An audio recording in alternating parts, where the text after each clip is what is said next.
Es entendible la preocupación que existe en los vecinos del lugar. Osman Morote era el segundo de la organización terrorista Sendero Luminoso y que ahora está con arresto domiciliario en una vivienda, en la vivienda de su madre en esta zona. Hemos visto en imágenes que hay medidas de seguridad efectivamente alrededor.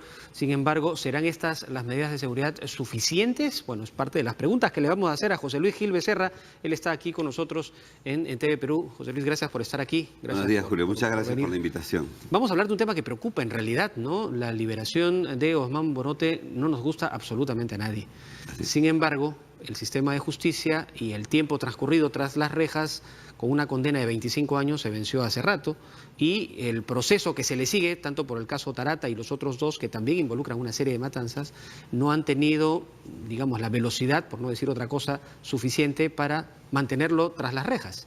Así es. Permíteme, primero, antes de comenzar, enviar un saludo a los comandos Chavín de Huántar, porque hoy es el aniversario de la exitosa operación de nuestros hermanos de las Fuerzas Armadas.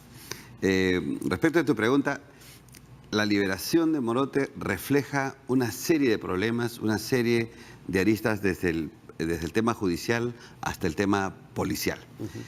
Pero además refleja también un problema de estudio del fenómeno en sí, porque lo que sabemos, por ejemplo, hasta ahora, es que Sendero Luminoso había formulado un plan secreto hasta el año 2000, desde el 2004 hasta el 2012, que se llama Plan de Construcción, donde todas estas cosas que están pasando tienen una disposición de Sendero Luminoso, ¿no? O sea, ellos ya habían hecho el análisis de esta situación y veían que esto, de todas maneras, en algún momento se tenía que dar. Te voy a leer un pequeño fragmento de lo que dice, por ejemplo, este documento secreto de Sendero Luminoso, que dicho sea de paso, está judicializado.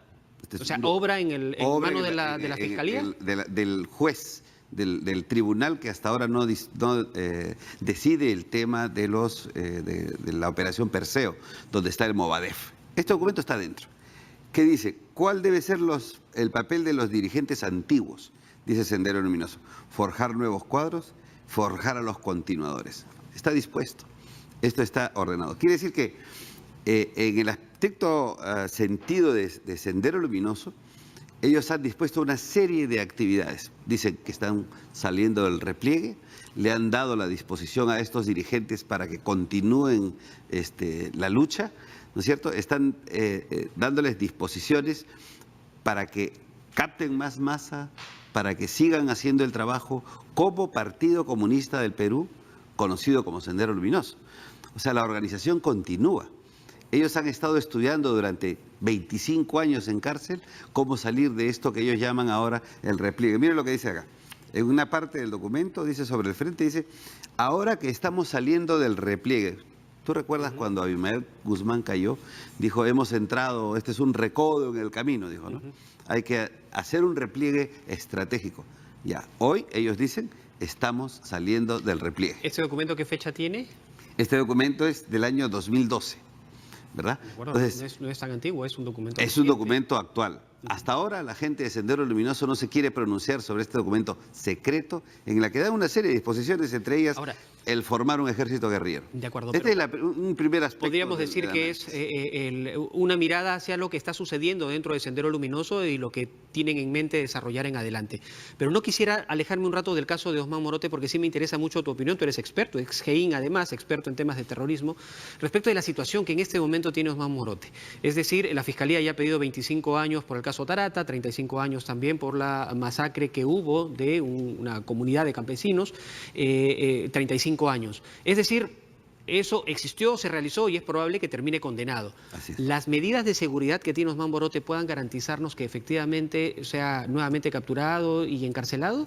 ¿Qué opinas al respecto? A ver, primero que, volviendo al documento, en el documento que te estoy mencionando, también dice que la estrategia legal tiene que aplicarse. Y este es el resultado de la estrategia legal de Sendero Luminoso. Lograr que salgan en libertad, hacernos juicio en el extranjero, ganar los procesos judiciales en el extranjero, cobrar indemnizaciones en el extranjero.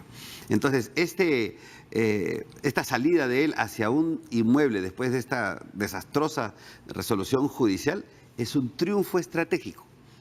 Primero, es el triunfo estratégico de Sendero Luminoso en que su estrategia legal se está cumpliendo, ¿verdad? Ahora, ¿Qué significa que él esté en arresto domiciliario? Es la incompetencia del Poder Judicial de no haberlo sentenciado en los últimos 4 años y el último recurso que le queda para todavía seguirlo sosteniendo en las manos del Poder Judicial es el arresto domiciliario.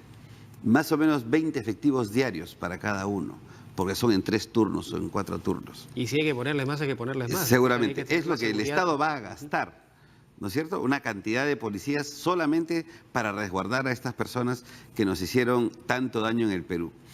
¿Peligro de fuga? Sí, señor, porque si estos señores se enfrentan a una nueva condena de otros 20, 25 años, estos no van a querer estar 20, 25 años fuera. Pero además un detalle, para ellos no sería ningún problema escaparse y entrar a la clandestinidad. ¿Por qué? Porque han sido formados en la clandestinidad. Saben desenvolverse en la Ese es el clandestinidad. mayor riesgo en Ese este es el momento, mayor ¿no? riesgo. O sea, este aspecto que ignora el Poder Judicial sobre qué cosa es la clandestinidad para los terroristas, es lo que han debido tomar en cuenta antes de tomar una decisión. Ahora, pero el Poder Judicial de alguna forma está tratando de hacer que se cumplan las normas. Es decir, la condena por 25 años ya se venció hace rato. Entonces, le han dado prisión preventiva, le ampliaron la prisión preventiva, se vencieron dichos plazos. Pero debieron sentenciar. ¿Pero eso es responsabilidad del Poder Judicial o es responsabilidad de la Fiscalía, que es el que tiene que buscar esta acusación y los medios suficientes para sacar una condena rápida? Claro, hagamos un pequeño ejercicio. A ver, ¿cuántos han participado en esta investigación? ¿Cuántos policías durante cuántos años han juntado evidencia, prueba? ¿Cuántos miembros del Ministerio Público han hecho el análisis jurídico de estos delitos? Y 3 personas absolutamente ignorantes de lo que significa Sendero Luminoso, que no conocen, pueden ser másters en Derecho, doctores en Derecho Internacional, seguramente, pero no son expertos en terrorismo, que es un problema social para el Perú. Cualquier magistrado que vea terrorismo debe ser experto en terrorismo, no solamente en leyes, y saber que ponerlos casi al borde de la clandestinidad en un arresto domiciliario, ¿no es cierto?, es hacerles el favor. Pero en el sistema de justicia, para que un juez tome una determinación, no necesita los elementos de prueba que lo conduzcan a decidir en el sentido que tú dices, por ejemplo. ¿No será que allí está el problema? Bueno, existe una serie de problemas, pero el juez debe saber, debe entender, debe tener la teoría de la organización. Y mira la arrogancia de este tribunal, porque uno de los testigos expertos convocados por el Ministerio Público fui yo, con otros 8 o 10 testigos expertos más. El tribunal nos rechazó y dijo que no, con 2 era suficiente. Pero ¿cómo es posible que ellos pierdan la oportunidad de tener a todos los expertos posibles para poder entender el problema y para poder resolver en justicia? A eso cambia el sentido entonces de las cosas, por lo que me indicas. ¿Y por qué no se te permitió participar, por ejemplo, tú y otros expertos? Porque dijeron que era suficiente 2 y presentaron solamente a 2. No es posible. Yo he sido testigo experto en el caso, en el megajuicio de Abimael Guzmán. La Fiscalía me convocó, fui y di mi testimonio. Por este testimonio y otros más, además de las pruebas, Abimael Guzmán fue condenado a cadena perpetua. ¿Y entonces qué está sucediendo con este proceso? ¿Existe algún tipo de entrampamiento? ¿Dónde existe esta dilatación que terminó dando la libertad por exceso de prisión? La ignorancia de los miembros del tribunal. Este mismo tribunal, hace pocos meses atrás, absuelve a Artemio de algunos crímenes en el Guayaga. Lo absuelve, o sea, el mismo tribunal lo absuelve. Quiere decir de que no toman en cuenta que el único jefe de senderista en el Guayaga durante más de 25 años, que disponía todas las muertes en el Guayaga, era Artemio. Y en eso no caso, tomaron en consideración. ¿existían los elementos de prueba suficientes Todos que lo los demostraban? elementos de prueba, pero por algún tecnicismo dicen, no lo vamos a contar, es más, lo absolvemos. Absuelven.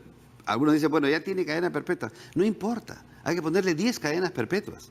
Pero es un acto de justicia. La sentencia es un acto de justicia. Y así tiene que ser, ¿no? Así es, y esto no está sucediendo. Entonces, lo que tiene que hacerse es que los tribunales, los fiscales, tienen que ser entrenados. Y un aspecto adicional es la titularidad de la investigación, ¿no? Hoy el Ministerio Público es el titular de la investigación, contrariamente a lo que la Constitución Política del Perú dice, que la Policía Nacional son los titulares de la investigación policial. Entonces, cuando ya hoy los policías no están haciendo la investigación con el acompañamiento del Ministerio Público para ver la parte jurídica, se pierden pruebas, se pierde tiempo. Es que el problema está allí, o sea, no es el modelo, a mi entender, sino el problema es que la policía no está lo suficientemente capacitada para dotar de elementos probatorios suficientes para condenar a alguien, y probablemente la Fiscalía no tiene la capacidad ni técnica y de repente hasta profesional para poder conducir con éxito una investigación. Yo daría Yo creo que sentido. ambos elementos, más una ley, unas normas que terminan siendo una serie de parches, de modificaciones tras modificaciones en un código, no facilitan alcanzar justicia realmente en nuestro país. Yo te garantizo que la policía especializada, las que investigan terrorismo, narcotráfico o crimen organizado, son policías absolutamente preparados, totalmente preparados, sin ninguna duda, que hacen mejor trabajo que un Entonces, policía. les falta el acompañamiento de fiscales preparados y jueces preparados para tomar así decisiones correctas, digamos. Así es, porque Ese es tu punto tengo de la vista. seguridad que, por ejemplo, solamente en terrorismo, les tomaríamos un examen a los jueces y a los fiscales sobre qué cosa es Sendero Luminoso, seguramente no la pasan. Claro, ahora, aquí hay otro tema que lo has mencionado desde un principio, y estos documentos que has dado cuenta generan sin lugar a dudas preocupación. Si están haciendo un trabajo de captación, si están haciendo algún trabajo de reestructuración de sus fuerzas senderistas, significa que el Estado también tiene que tomar acciones para evitar que más jóvenes o más personas terminen creyendo en estas ideas trasnochadas y haciéndose de partícipe de los planes que ellos tengan. ¿Qué estamos haciendo en ese sentido? ¿Cuál crees tú que es la solución que deberíamos de una vez por todas enfrentar desde el Estado para evitar que más jóvenes terminen involucrados con el senderismo? Fíjate, el documento fue incautado en el 2012 de las manos de Artemio y de otros dirigentes del Movadef, que se llama Plan de Construcción. Es el diseño estratégico de lo que Sendero va a hacer en los próximos años. Se le ha comunicado a los niveles de gobierno de estos dos o tres gobiernos que han pasado.